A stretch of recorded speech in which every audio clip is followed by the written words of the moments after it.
بسم اللہ الرحمن الرحیم۔ پیارے بچوں السلام علیکم، امید ہے کہ آپ سب خیریت سے ہوں گے۔ میں ہوں آپ کا معلم محمد اسامہ انس۔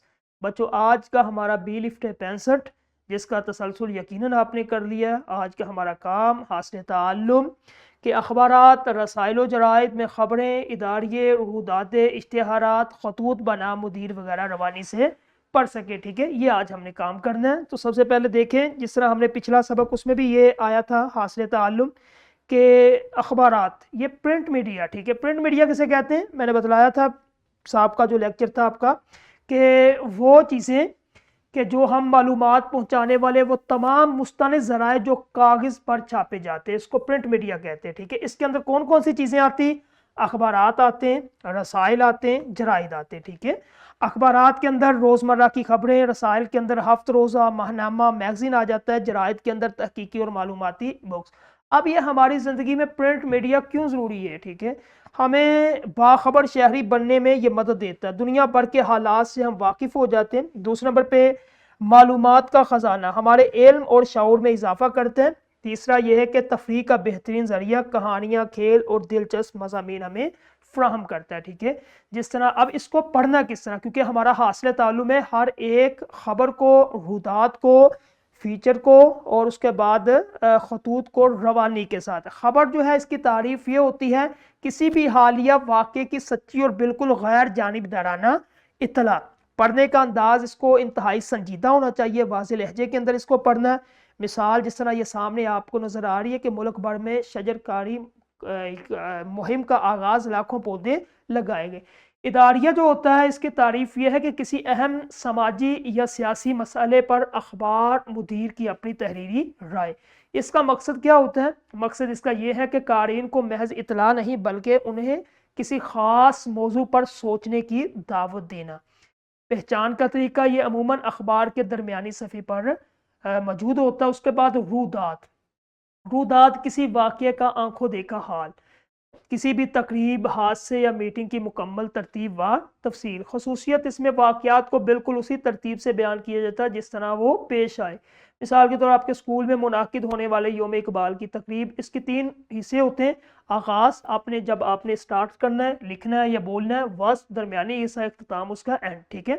اس کے بعد آ جاتا ہے اشتہارات۔ اشتہارات کسی پروڈکٹ، نوکری یا خاص پیغام کو عام لوگوں تک تیزی سے پہنچانے کا ذریعہ۔ یہ بھی اخبار کا ایک حصہ ہوتا ہے جس میں ساری ایڈز لگی ہوتی ہے، تجارتی اشتہارات لگے ہوتے ہیں، کلاسیفائر جس میں مکان برائے فروخت، چیزیں بیچنا، یہ ساری چیزیں اس کے اندر، ملازمت کے مواقع، مکان، گاڑی، ہر چیز اس میں جو لوگ فروخت کرنا چاہتے ہیں، ٹھیک ہے۔ اس کو پڑھنے کا انداز جوش میں، لہجہ جو ہے آپ کا جوش والا ہونا چاہیے تاکہ جو آواز سننے والا اس کو ترغیب آپ نے دینی ہے، ٹھیک ہے۔ اس کے بعد آ جاتا ہے خطوط بنام مدیر، کہ یہ وہ خطوط ہیں جو عام شہری اپنے علاقے کے مسائل یا کسی خبر پر اپنی رائے دینے کے لیے اخبار کے مدیر کو لکھتا ہے۔ مقصد اس کا یہ ہوتا ہے کہ عوامی مسائل کو متعلقہ حکام بالا تک پہنچانا۔ آپ کے محلے میں کوئی بھی کسی قسم کا مسئلہ ہے، بجلی کا، پانی کا، صفائی کا، آپ کی بات متعلقہ ادارہ نہیں سن رہا، آپ حکام بالا تک اپنی آواز کو پہنچانا چاہتے تو آپ کسی بھی اخبار کے مدیر کو خط لکھیں گے اور اس کے بعد آپ کی بات وہاں تک پہنچ جائے گی، ٹھیک ہے۔ یہ ہے اخبار کے مختلف حصوں کا تقابلی جائزہ۔ خبر، اداریہ، اشتہار، خطوط۔ خبر ایک رپورٹر یا صحافی لکھتا ہے، مقصد اس کا سچی اطلاع اور حقائق دینا ہوتا ہے۔ پڑھنے کا انداز اس کا سنجیدہ، متوازن۔ اداریہ مدیر لکھتا ہے، مقصد اس کا سوچنے پہ مجبور کرنا، اور پڑھنے کا لہجہ بالکل مدبرانہ اور باوقار ہونا چاہیے۔ اشتہار یہ کمپنیاں دیتی ہے، لکھواتی ہے یا عوام، اس کا مقصد چیز کو بیچنا یا پیغام دینا، اور اس کے پڑھنے کا انداز پرجوش، اونچا اور ترغیبی۔ خطوط یہ عام شہری لکھتا ہے، مسائل کی نشاندہی اس کا مقصد ہوتا ہے، اور اس کو پڑھنے کا لہجہ شائستہ مگر پر اسرار۔ اب اس کو اگر ہم نے روانی سے پڑھنا ہے کسی بھی خبر کو، رویداد کو، تو پہلا اصول آپ نے درست تلفظ، آپ نے زبر زیر پیش، اگر لفظ مشکل ہے اس کے ہجے کر لیں، جس طرح یہ سامنے سلائیڈ پہ مستقبل ہے، میم سین کو الگ، تے کاف کو الگ اور بے لام کو الگ۔ جب آپ تینوں کو الگ کر کے پھر اکٹھا ایک ایک لفظ کو پڑھیں گے تو آپ اٹکنے یعنی کہ طویل لفظ کو مشکل میں نہیں بلکہ روانی کے ساتھ آپ اس کو پڑھ سکیں گے۔ دوسرا یہ کہ آپ نے رموز اوقاف کا خیال کرنا ہے، ٹھیک ہے۔ آپ نے جب آپ کے پاس ایک ختمہ کی علامت ہے تو آپ رک جائیں، جس طرح یہ آپ سگنل دیکھ رہے ہیں ٹریفک کا سرخ اشارے کی طرح یہ ختمہ، یہاں بات مکمل ہونے پہ رکنا اور سانس لینا ضروری ہو جاتا ہے، ٹھیک ہے۔ وقفہ یعنی کہ سکتہ جسے کہتے ہیں، یہ ٹریفک کے پیلے اشارے کی طرح ہوتا ہے، یہاں سانس توڑے بغیر ہلکا سا رکنا ہوتا ہے۔